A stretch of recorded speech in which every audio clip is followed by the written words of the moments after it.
Denotification ಆದಾಗ ಆ ಯಾರ ಜಮೀನಿಗೆ ಡಿನೋಟಿಫಿಕೇಶನ್ ಆಗಿದೆ ಆ ಮನುಷ್ಯ ಸತ್ತೇ ಹೋಗಿದ್ದ.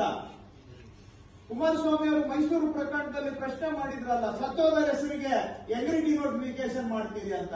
ಹಾಗಾದ್ರೆ ನಾವು ಕೇಳಲಿಕ್ಕೆ ಬಯಸ್ತೇವೆ, ಸ್ವಾಮಿ ಈ 1 ಎಕರೆ 11 ಗುಂಟೆ ಸತ್ತೋದರ ಹೆಸರಿಗೆ ನೀವ್ ಹೆಂಗೆ ಡಿನೋಟಿಫಿಕೇಶನ್ ಮಾಡಿಸಿದ್ರಿ? ಸತ್ತೋದವರಿಂದ ಫಸ್ಟ್ ನಿಮ್ಮ ಅತ್ತೆ ಹೆಸರಿಗೆ ಜಿಪಿಎ ಮಾಡ್ಕೋತೀರಿ, ನಿಮ್ಮ ಅತ್ತೆಯಿಂದ ಬಾಮಾಯಿನ ಹೆಸರಿಗೆ ಕ್ರಯ ಆಗುತ್ತೆ. ಆ ಜಮೀನನ್ನ ನೀವು ಸರ್ಕಾರದಲ್ಲಿ ಇಟ್ಕೊಂಡು ಅಥವಾ ಯಡಿಯೂರಪ್ಪನವ್ರನ್ನ ಉಪಯೋಗಿಸಿಕೊಂಡು ಡಿನೋಟಿಫಿಕೇಶನ್ ಮಾಡಿಸ್ಕೊಳ್ತೀರಿ. ಇವತ್ತು ಅಲ್ಲಿ 1 ಎಕರೆ 11 ಗುಂಟೆ ಬೆಲೆ ಎಷ್ಟು?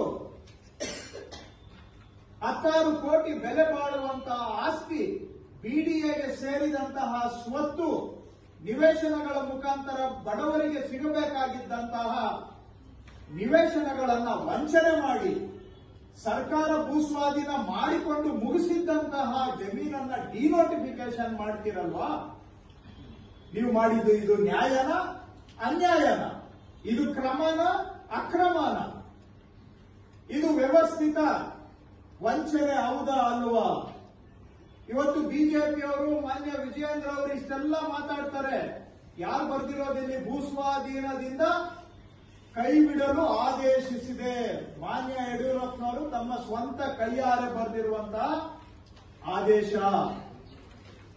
1 ಎಕರೆ 11 ಗುಂಟೆ ಜಮೀನು ಬೆಂಗಳೂರಿನ ಮಧ್ಯಭಾಗದಲ್ಲಿ, ಹೃದಯ ಭಾಗದಲ್ಲಿ ಎಲ್ಲಾ ಸೇರಿ ಯಡಿಯೂರಪ್ಪನವರು ಕುಮಾರಸ್ವಾಮಿ ಅವರು ಇಬ್ಬರೂ ಸೇರಿ ಲಪಟಾಯಿಸಿದ್ದೀರಲ್ವಾ? ಇದು ನೀವು ಕರ್ನಾಟಕದ ಜನಗಳಿಗೆ ಮಾಡಿದ ಅನ್ಯಾಯ ಹೌದಾ ಇಲ್ವಾ?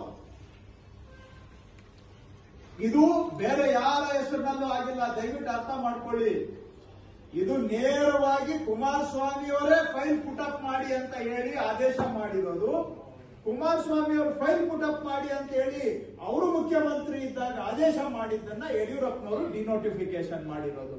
ನೇರ ಫಲಾನುಭವಿ ಯಾರು? ಕುಮಾರಸ್ವಾಮಿಯವರ ಸ್ವಂತ ಬಾಮೈದ. ಇದು ಸಾರ್ವಜನಿಕರ ಸ್ವತ್ತನ್ನ ಪೂರ್ವಾಲೋಚನೆ ಮಾಡಿ, ತಂತ್ರಗಾರಿಕೆ ಮಾಡಿ, ವ್ಯವಸ್ಥಿತವಾಗಿ ಲೂಟಿ ಮಾಡಿರುವ ಪ್ರಕರಣ ಹೌದಾ ಅನ್ನುವ ಉತ್ತರ ಕೊಡಬೇಕು ಅಂತ ನಾವು ಅವರಲ್ಲಿ ಆಗ್ರಹ ಮಾಡ್ತೇವೆ. ಇಂಥವು ಹೇಳ್ತಾ ಹೋದ್ರೆ ಬೇಕಾದಷ್ಟಿದ್ದಾವೆ. ಈ ಪ್ರಕರಣದ ವಿರುದ್ಧ ಲೋಕಾಯುಕ್ತ ತನಿಖೆ ನಡೆಸ್ತಾ ಇದ್ದಾರೆ.